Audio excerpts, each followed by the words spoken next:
Friends, Pradeep Kailas.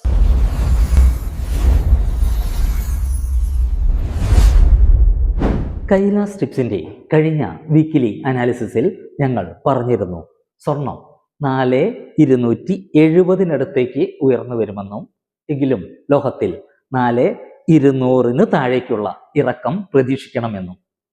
പ്രതീക്ഷിച്ചതുപോലെ കഴിഞ്ഞയാഴ്ചയിൽ ലോഹം ഈ റേഞ്ചിൽ തുടർന്നു.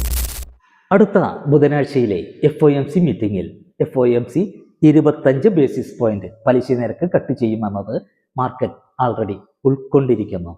അതായത് ഇതിനനുസരിച്ചുള്ള മാറ്റം സ്വർണത്തിൽ വന്നിരിക്കുന്നു.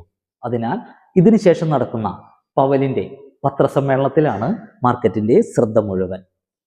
പവൽ അടുത്ത ജനുവരി മീറ്റിംഗിൽ പലിശ നിരക്ക് കുറയ്ക്കുമെന്ന സൂചന നൽകിയാൽ, അതായത് പലിശ നിരക്ക് കുറയ്ക്കുന്ന പ്രവണത തുടരുമെന്ന രീതിയിലുള്ള പരാമർശമാണ് നടത്തുന്നതെങ്കിൽ സ്വർണം ഉയരും. അത് ലോഹത്തെ 4250 4270 ഒരുപക്ഷെ 4300 വരെ ലോഹത്തെ ഉയർത്തിയേക്കാം. നേരെ മറിച്ച് പവൽ ജനുവരിയിൽ പലിശ നിരക്ക് കുറയ്ക്കില്ല എന്ന രീതിയിലുള്ള പരാമർശമാണ് നടത്തുന്നതെങ്കിൽ സ്വർണത്തിൽ ഇറക്കം പ്രതീക്ഷിക്കണം.